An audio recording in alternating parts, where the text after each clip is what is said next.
Bismillahirrahmanirrahim. Assalamualaikum warahmatullahi wabarakatuh.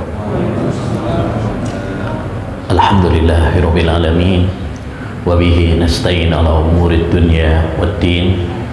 Wassalatu wassalamu ala asyrafil anbiya'i wal mursalin nabiyyina Muhammad wa ala alihi wa sahbihi ajma'in wa man ihtada bihuda wattaba atharahu ila yaumiddin. Amma ba'd. Ma'asyiral muslimin wal muslimat, ayyuhal ikhwah wal akhwat yang semoga senantiasa dirahmati dan diberkahi oleh Allah Subhanahu wa taala.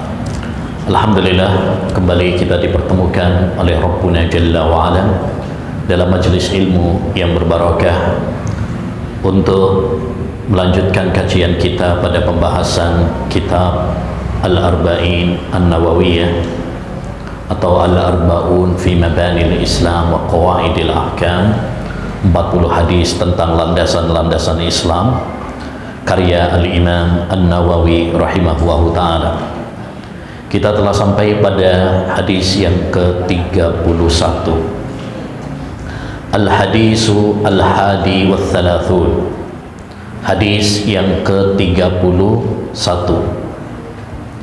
An Sahli bin Sa'din As-Sa'idiyyi radhiyallahu anhuma qala, dari sahabat Sahal bin Sa'ad As-Sa'idi, semoga Allah Subhanahu wa taala meridhai keduanya karena beliau Sahal, demikian juga ayahnya yaitu Sa'ad, dua-duanya adalah sahabat Nabi sallallahu alaihi wasallam. Ya, beliau namanya Sahal. Awalnya nama beliau itu adalah Hazn. Hazn itu artinya sedih. Akhirnya diganti sama Nabi sallallahu jadi Sahal. Maka ini faedah penting. Kalau nama kita nggak bagus, ya, atau memiliki makna yang kurang bagus, hendaknya diganti dengan nama yang baik. Kalau Hazn sedih, nanti sedih terus nanti, karena nama itu memiliki pengaruh. Nama itu memiliki apa? Pengaruh. Paman Nabi Sallallahu Alaihi Wasallam yang mendapati masa Islam ada 4. 2 masuk Islam, 2 tidak masuk Islam. Yang masuk Islam siapa? Hamzah. Yang kedua Abbas. Namanya nggak ada masalah. Hamzah, Abbas, nggak ada masalah. 2 paman Nabi yang tidak masuk Islam, ya, Abu Lahab, kemudian Abu Talib. Nama aslinya siapa? Abu Lahab itu nama aslinya Abdul Uzza. Abu Talib nama aslinya Abdul Haris, dan itu nama yang terlarang karena tidak boleh nama penghambaan kepada selain Allah SWT. Abdul Uzza, hambanya Al-Uzza. Abdul Haris, hambanya Al-Haris, itu nggak boleh, karena kita adalah hamba-hamba Allah Subhanahu wa ta'ala. Setiap nama yang berisi penghambaan kepada selain Allah, maka itu tidak diperkenankan. Nah, kata para ulama, ya, Abu Talib sama Abu Lahab nggak masuk Islam. Nah, namanya saja sudah salah. Namanya saja sudah salah. Baik, ala kulli hal, maksudnya nama itu memiliki apa? Pengaruh, memiliki pengaruh. Karena nama itu doa. Nama itu doa. Maka kalau kita namanya kurang bagus, dianjurkan untuk merubahnya. Terutama kalau nama-namanya bertentangan dengan syariat. Ya, bertentangan dengan syariat. Misalkan seperti tadi, kalau dia punya nama Abdul Husain misalkan, kayak orang-orang Syiah, ada kabar baik, Presiden Syiah meninggal katanya. Alhamdulillah. Baik, misalkan Abdul Husain atau Abdul Ali, hambanya Ali, hambanya Husain, Abdur Rasul, Abdul Nabi, itu nggak boleh.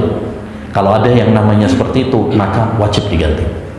Wajib diganti. Atau nama-nama yang merupakan ciri khasnya orang-orang kafir. Nama-nama yang merupakan ciri khasnya orang kafir. Nama-nama misalkan dewa, nama-nama patung, berhala misalkan, maka itu harus diganti. Ya. Kalau nama Jawa, Sunda harus diganti apa enggak? Asep misalnya. Ya. Bagus. Ya. Budi harus diganti? Tidak harus diganti. Karena tidak bertentangan dengan syariat. Karena tidak bertentangan dengan syariat. Jadi nama yang tidak bertentangan dengan syariat silahkan. Walaupun namanya misalkan Joko misalkan, ya, Asep, ya, nggak apa-apa. Karena tidak bertentangan dengan syariat. Tapi kalau nama-nama yang bertentangan dengan syariat, dianjurkan untuk diganti. Ini jadi intinya beliau nama aslinya Hazan, terus diganti sama Nabi SAW jadi Sahal. Kunyah beliau Abul Abbas. Ya, beliau dari Ansar. Ya, beliau dari Ansar. Beliau saat Nabi SAW wafat, umur beliau masih kecil, 15 tahun. Ya, 15 tahun. Tapi beliau banyak meriwayatkan hadis dari Nabi SAW. Ya, ada sebanyak 188 hadis yang diriwayatkan oleh Sahal bin Sa'ad, dan beliau termasuk sahabat yang terakhir meninggal dunianya.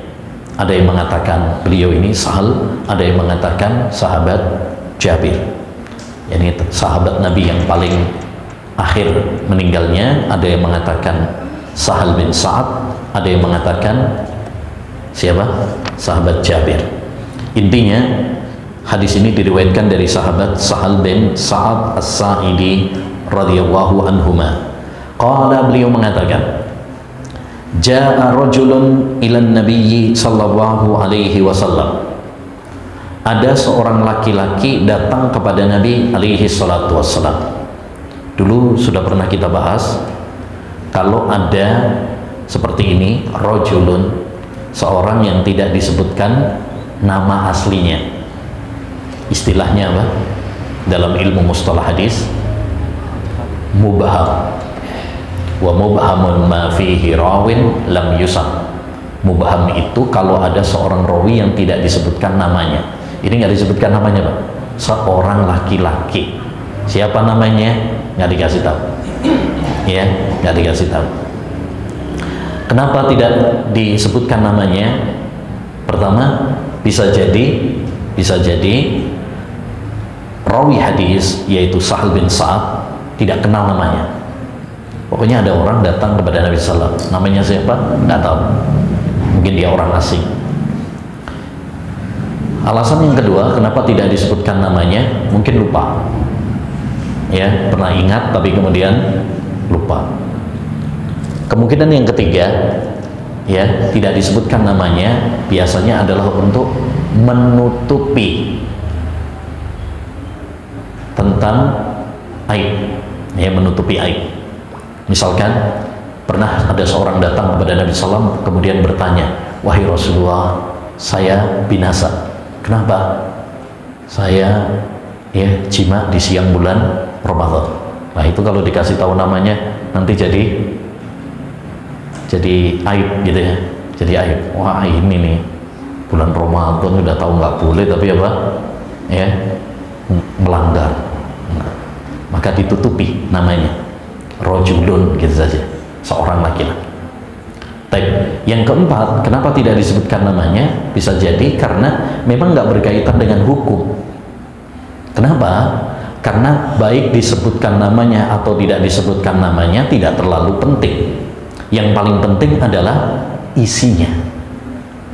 Ya, oleh karenanya para ulama rahimahullah dalam ilmu hadis, mubham itu kalau sudah dalam isi matan, ya, isi hadis itu tidak mempengaruhi kesohihan suatu hadis. Tidak mempengaruhi kesohihan suatu hadis. Berbeda kalau itu di dalam sanad. Kalau di dalam sanad misalkan, nah itu bisa berpengaruh pada kesohihan hadis. Tapi karena hadis ini dalam matan, ya, yaitu isi hadisnya, baik diketahui namanya atau tidak diketahui namanya, tidak berpengaruh. Artinya tidak mempengaruhi kesohihan suatu hadis, tetap hadisnya sahih walaupun kita tidak tahu siapa nama orang tersebut. Ja'a rajulun ila nabiyyi sallallahu alaihi wasallam. Ada seorang laki-laki datang kepada Nabi sallallahu alaihi wasallam. Jangan lupa setiap kali disebut nama Nabi sallallahu alaihi wasallam maka kita bersolawat. Dan inilah salah satu manfaat kita ngaji hadis, kita ikut pengajian. Setiap kali kita mendengar kata Nabi dan setiap kali kita membaca ya nama Nabi alaihi salatu wassalam, kita bersolawat, dan itu menjadi pahala bagi kita, ya, akan menjadi pahala bagi kita semuanya.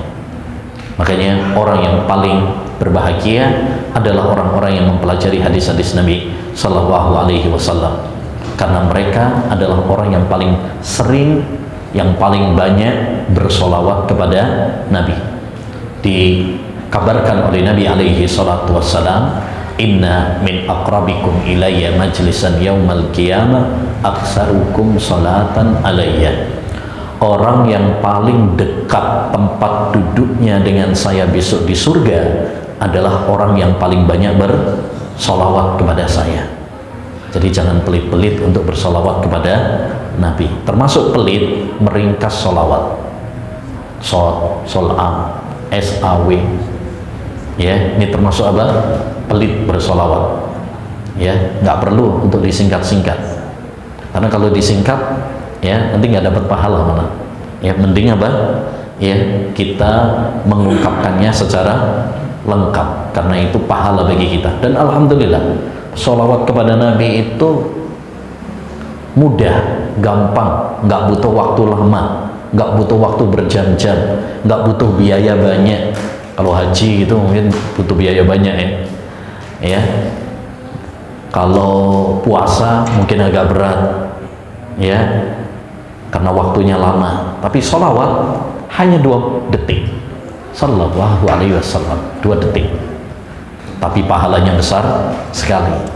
Ya. Nah, makanya orang yang pelit, orang yang bakhil, kata Nabi, orang yang disebut nama saya tapi dia tidak mau bersolawat kepada saya. Bahkan dalam hadis ketika Nabi Shallallahu Alaihi Wasallam naik mimbar, itu yang doakan siapa? Jibril. Wahai Muhammad, ya, celaka orang yang disebut namamu tapi tidak bersolawat kepadamu, katakan amin. Maka Nabi pun mengaminkan. Bayangkan, didoakan oleh malaikat Jibril, dan dia adalah malaikat yang paling dekat dengan Allah Subhanahu wa Ta'ala, dan diaminkan oleh Rasulullah, dan dia adalah manusia terbaik dan terdekat dengan Allah Subhanahu wa Ta'ala. Didoakan oleh malaikat paling dekat sama Allah, diaminkan oleh manusia yang paling dekat dengan Allah Subhanahu wa Ta'ala. Maka sekali lagi, salah satu manfaat kita ikut kajian adalah memperbanyak pahala dengan bersolawat kepada Nabi Sallallahu Alaihi Wasallam. Faqala, lalu orang tersebut bertanya, ya Rasulullah, wahai Rasulullah. Dan ini salah satu adab para sahabat kepada Nabi SAW. Mereka nggak manggil nama, ya Muhammad gitu, enggak. Itu biasanya kalau ada yang manggil seperti itu biasanya orang Badui.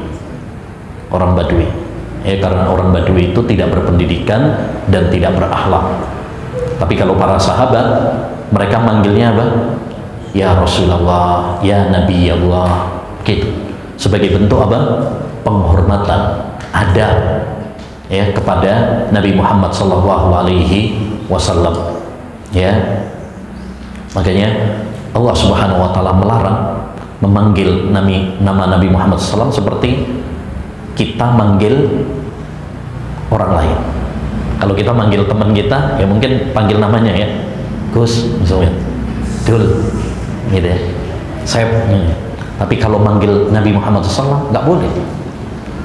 Termasuk kata para ulama, termasuk juga yaitu kalau kita manggil Ustadz, ya hendaknya tidak menyebut namanya, tapi panggil dia Ustadz, ya, atau Syekh, atau Kiai misalkan, ya itu termasuk bentuk adab, ya termasuk bentuk adab, ya. Sebagaimana kita manggil orang tua kita sendiri, masa manggil namanya, ya, karena ustadz atau guru itu kedudukannya seperti orang tua. Kata Nabi alaihi salatu wassalam, innana ana lakum bimanzilatil walid. Saya bagi kalian itu seperti orang tua. Maka pengajar, pendidik, ustadz itu kedudukannya seperti orang tua, sehingga harus kita hormati, harus kita berakhlak dan beradab kepadanya, ya. Dan salah satu faktor keberkahan dalam ilmu tatkala kita memperhatikan adab kita. Kalau kita beradab, termasuk beradab kepada ustaz, beradab dalam majelis ilmu, beradab kepada teman, ya, beradab kepada sesama, ini akan menjadikan ilmu kita berkah, bermanfaat. Tapi kalau kita tidak mengindahkan adab, maka Allah SWT tidak memberkahi ilmu kita. Bil adabi tafhamul ilm. Kata para ulama, dengan adab engkau akan meraih ilmu. Kata sahabat tersebut, wahai Rasulullah, dullani ala amalin, tunjukkan kepadaku suatu amalan. Idza amiltuhu ahabbani Allahu wa ahabbani an-nas. Jika aku melakukannya, maka Allah Subhanahu wa taala akan mencintaiku dan manusia pun mencintaiku.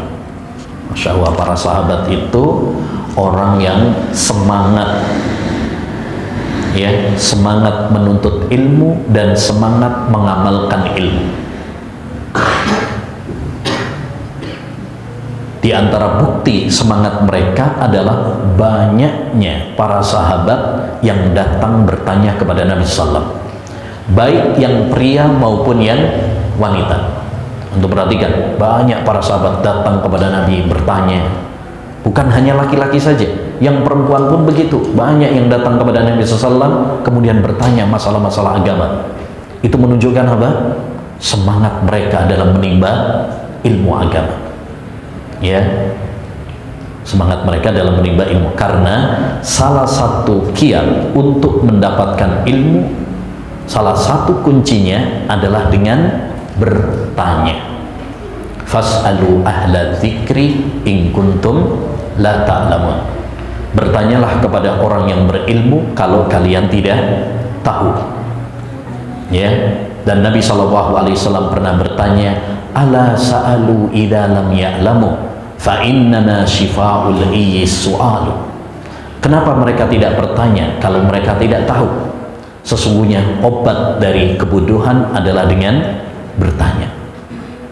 Makanya Nabi SAW memuji wanita-wanita Ansar, ya, di mana mereka semangat bertanya dan tidak malu bertanya masalah-masalah agama, padahal mereka wanita. Padahal wanita-wanita di zaman Nabi itu rata-rata apa? Pemalu. Tapi untuk masalah agama mereka tidak malu. Ni'man nisa'u nisa'ul ansar lam yamna'hunna haya'uhunna ayatafaqqahna fid-din. Kata Nabi, sebaik-baik wanita adalah wanita Ansar. Sifat malu tidak menghalangi mereka untuk menimba ilmu agama, ya. Nah ini perlu kita contoh dan perhatikan. Mari kita perhatikan para sahabat ketika bertanya. Satu, mereka bertanya tentang masalah-masalah yang bermanfaat. Maka ini pelajaran penting bagi kita. Kalau bertanya, tanyalah yang bermanfaat.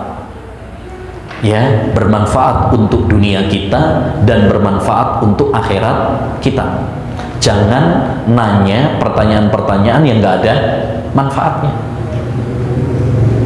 Ada yang nanya, Ustadz, mana dulu, ayam dulu apa telur dulu, misalkan. Manfaatnya apa? Mau ayam dulu atau telur dulu? Ya, nanya, Ustadz, tongkatnya Nabi Musa terbuat dari apa? Dari kayu jati atau dari yang lain? Misal, manfaatnya apa? Ya, min husni islamil mar'i tarkuhu mala, yakni termasuk kebaikan Islam seorang adalah meninggalkan hal-hal yang tidak ada manfaatnya, termasuk pertanyaan. Maka jangan bertanya pertanyaan-pertanyaan yang tidak ada manfaatnya. Tanya yang bermanfaat, terutama untuk akhirat kita. Ya, untuk akhirat kita. Yang kedua, para sahabat itu kalau mereka bertanya, tujuan mereka adalah untuk mereka amalkan. Mereka amalkan. Jadi bukan cuma sekedar nanya, hanya sekedar untuk teori, hanya untuk sekedar menambah wawasan, cakrawala pengetahuan, tapi kemudian tidak diamalkan. Tidak. Para sahabat bertanya pertanyaan yang bermanfaat, dan tujuan mereka bertanya adalah bagaimana supaya mereka bisa mengamalkannya. Karena ilmu yang bermanfaat adalah ilmu yang diamalkan. Kalau ilmu tidak membuahkan amal, kalau ilmu tidak diamalkan, maka ilmu tersebut tidak bermanfaat. Ya, tanda ilmu yang bermanfaat itu salah satunya adalah jika membuahkan amal, itu baru ilmu bermanfaat. Kalau ilmunya tidak diamalkan, maka itu tanda bahwa ilmunya tidak bermanfaat. Maka ketika kita bertanya, ya, mari kita berupaya untuk mengamalkannya. Ya, jangan cuma tahu setelah dijawab tapi nggak diamalkan. Nah, tujuan kita bertanya adalah bagaimana bisa mengamalkannya. Kemudian, ya, lihat, perhatikan pertanyaan sahabat ini. Wahai Rasulullah, tunjukkan kepadaku suatu amalan, jika aku melakukannya Allah cinta kepadaku dan manusia pun cinta kepadaku. Berarti yang dia cari adalah amalan yang bisa mendatangkan cinta Allah Subhanahu wa Ta'ala.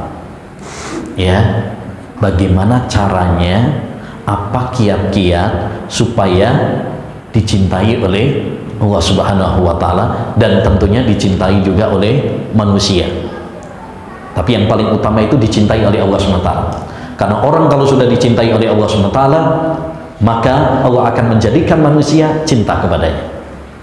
Sebagaimana dalam surat Maryam ayat 96, innal ladzina amanu wa amilus shalihat sayaj'alu lahumur rahmanu wudda. Sesungguhnya orang-orang yang beriman dan orang-orang yang beramal saleh, maka Allah SWT akan menjadikan untuk mereka kecintaan. Maksudnya, orang itu kalau beriman dan beramal saleh, dicintai oleh Allah SWT, setelah dicintai oleh Allah SWT, maka Allah akan menjadikan manusia cinta kepadanya. Makanya disebutkan di dalam hadis, ya, di dalam hadis, innallaha idza ahabba abdan da'a Jibril. Allah itu kalau mencintai seseorang, maka dia akan memanggil Jibril. Wahai Jibril, inni uhibbu fulanan fa'ahibbah. Wahai Jibril, saya mencintai si fulan, cintai dia. Akhirnya Jibril pun mencintainya. Kemudian Jibril mengabarkan kepada para malaikat penduduk langit, innallaha yuhibbu fulanan fa'ahibbu. Wahai para malaikat, sesungguhnya Allah mencintai si fulan, maka cintailah dia. Maka mereka pun, yaitu para malaikat, cinta kepada hamba tersebut, lalu dicintai oleh penduduk langit. Kemudian setelah dicintai penduduk langit, ya, Allah Subhanahu wa Ta'ala menjadikan dia pun dicintai oleh penduduk bumi. Jadi yang paling utama itu cinta Allah dulu. Kalau Allah sudah cinta, maka Allah akan menjadikan manusia pun apa? Mencintainya. Ya. Nah, Jadi ma'asyiral muslimin, yang ditanyakan oleh para sahabat ini, amalan apa wahai Rasulullah yang bisa menjadikan saya dicintai oleh Allah SWT dan dicintai oleh manusia? Karena tentu kita pengen supaya dicintai oleh Allah SWT dan dicintai oleh manusia. Dulu pernah dalam riwayat Bukhari Muslim, Nabi SAW pernah mengatakan, wahai para sahabat, ya, besok pada perang Khaybar, la'utiyanna rayata ghadan rajulan yuhibbullaha wa rasulah wa yuhibbuhu wa huwa rasul. Besok saya akan berikan bendera ini, bendera perang, kepada seorang yang cinta kepada Allah dan Rasulnya, dan Allah dan Rasulnya pun cinta kepadanya. Besok bendera ini saya akan kasihkan kepada seorang yang cinta kepada Allah dan Rasul, dan Allah dan Rasulnya pun apa? Mencintainya. Masya Allah. Itu dengar ucapan Nabi seperti itu, Pak, para sahabat nggak bisa tidur. Semuanya berharap supaya dia yang dikasih bendera. Bahkan Umar bin Khattab radhiyallahu an pernah mengatakan, saya tidak berharap kekuasaan kecuali saat itu. Bukan karena saya pengen kekuasaan, pengen jadi panglima perang, tetapi karena tadi predikat Allah dan Rasulnya cinta kepadanya, dia pun cinta kepada Allah dan Rasulnya. Itu yang dicari oleh para sahabat, sampai nggak bisa tidur. Ya, siapa ya kira-kira ya? Ngobrolin itu, Pak, besok siapa ya kira-kira ya? Kan Nabi pinter bikin penasaran orang ini. Besoknya pagi-pagi, ya, para sahabat sudah siap-siap berharap supaya dikasih bendera. Ternyata kata Nabi SAW, Aina Ali bin Abi Thalib? Mana Ali bin Abi Thalib? Alinya malah nggak ada, sakit mata wahai Rasul.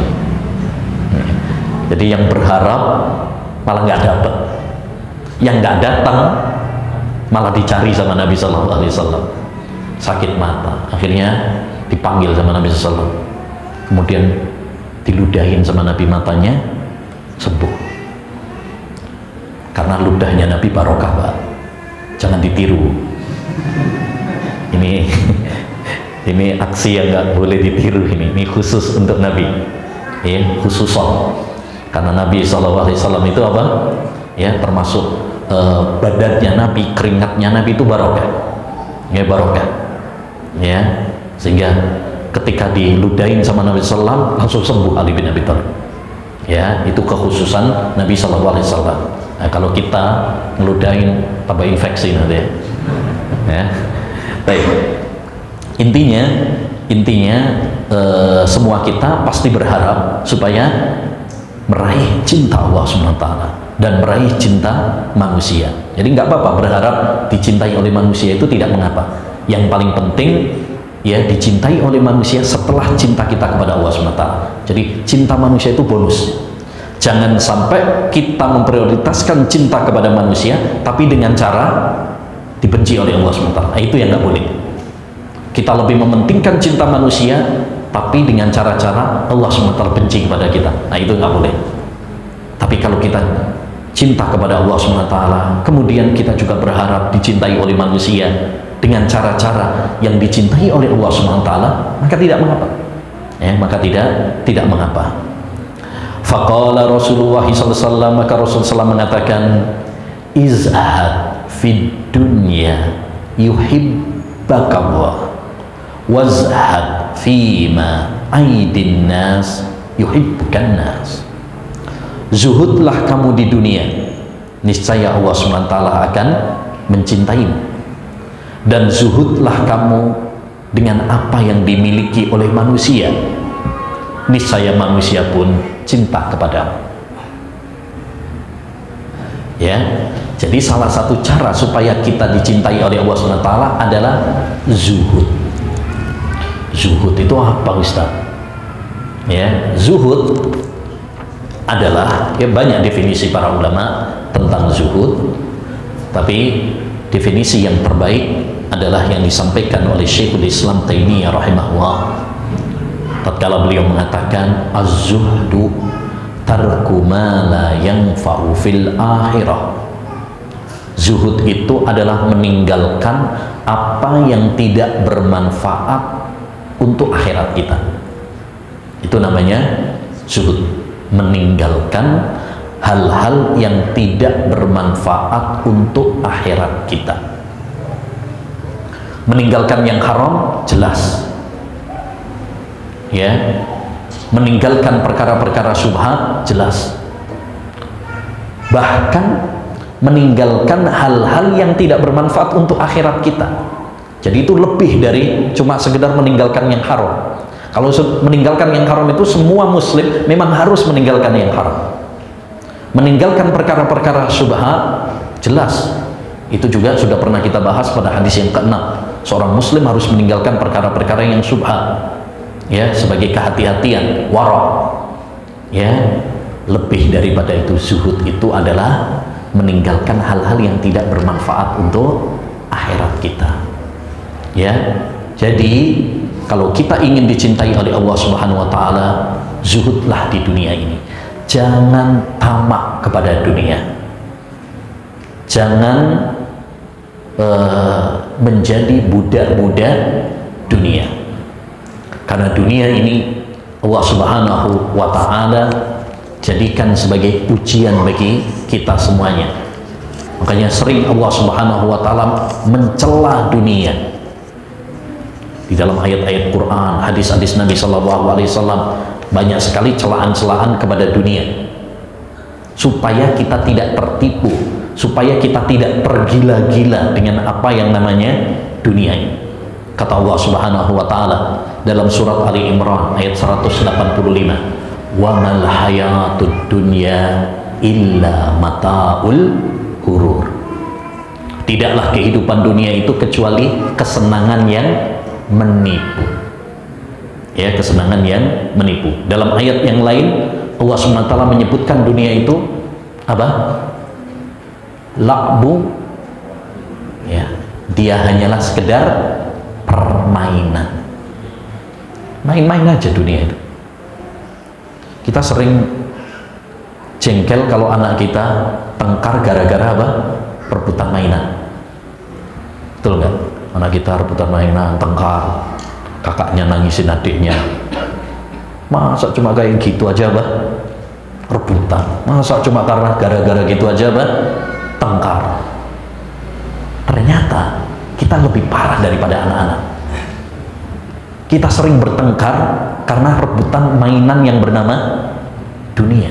Betapa banyak orang tengkar gara-gara rebutan jabatan, tahta. Betapa banyak orang tengkar gara-gara rebutan wanita. Ya, betapa banyak orang rebutan gara-gara rebutan harta. Bahkan sesama saudara rebutan warisan. Ya, rebutan warisan, saling bertengkar antara satu dengan yang lain. Udah rebutan warisan, padahal bapaknya belum mati juga, sudah rebutan, tengkar. Iya. Jadi inilah dunia. Makanya Nabi SAW juga sering membuat perumpamaan-perumpamaan supaya kita tidak tertipu dengan dunia. Dunia diperumpamakan oleh Nabi seperti sayap nyamuk. Lau kanatid dunya ta'dilu inda wa janaha ba'udha. Sayap nyamuk, Pak. Artinya apa? Hina dunia itu. Nyamuk aja kecil, ini sayapnya. Bayangkan.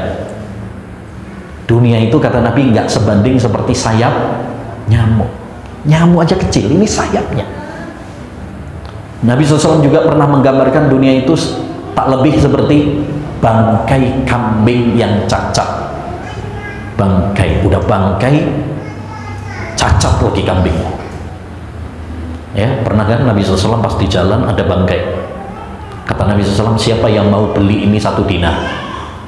Nabi 1 dinar kemahalan, siapa yang mau beli? Ya udah 1 dirham, siapa yang mau beli?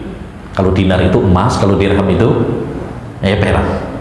Wahai Nabi, jangankan suruh beli, dikasih aja belum ada yang, tentu ada yang mau. Jijik orang udah bangkai, apa mau dimanfaatin, mau dipakai untuk apa? Apa kata Nabi SAW? Wallahi lad dunya ahwanu min hadha. Sesungguhnya dunia di sisi Allah SWT itu lebih menjijikkan daripada apa? Bangkai ini. Kalau kalian aja jijik sama bangkai ini, di mata Allah SWT dunia itu lebih hina, ya, lebih hina. Dan itu kita saksikan, Pak. Dunia itu kecil, dunia itu hina. Coba kalau kita naik pesawat, coba kalau kita naik pesawat itu terus lihat apa? Ke bawah, lihat ke bawah, mana mobil kita, mana rumah kita, kecil, nggak ada apa-apanya. Semakin tinggi semakin nggak kelihatan tuh. Itu menunjukkan bahwa dunia itu apa? Kecil, hina. Tidak perlu kita sombong, tidak perlu bagi kita tergila-gila mengejarnya. Ya, jadikan dunia itu secukupnya sebagai langkah, sebagai jembatan untuk menuju akhirat. Pakai dunia, bukan berarti kemudian kita anti dunia secara total, ya, tidak. Ambil dunia itu sekedarnya untuk dijadikan sebagai apa? Jembatan menuju akhirat. Dipakai untuk ibadah kepada Allah SWT, sarana. Yang namanya jembatan itu cuma untuk nyebrang, bukan tempat tinggal. Maka begitulah dunia. Kita dengan dunia hanya kita jadikan sebagai sarana. Kita diberi rumah, alhamdulillah, diberi mobil, tapi untuk sarana kepada akhirat. Jangan sampai kita malah tergila-gila kepada dunia, tapi sama akhiratnya yang merupakan tujuannya malah lupa. Nah, itu yang nggak boleh. Kemudian kata Nabi, washad fi ma aidin nas uhibbukan nas. Kemudian apa? Zuhudlah dengan apa yang ada pada manusia. Niscaya manusia akan mencintaimu. Maksudnya, kamu jangan tamak dengan apa yang dimiliki oleh manusia. Jangan terlalu berharap kepada makhluk, minta-minta sama mereka, bergantung kepada mereka. Orang itu, Pak, orang itu kalau kita minta sama dia, misalkan minta utang sama dia atau minta barangnya dia, mungkin kalau sekali dua kali oke lah, ya. Tapi kalau tiap hari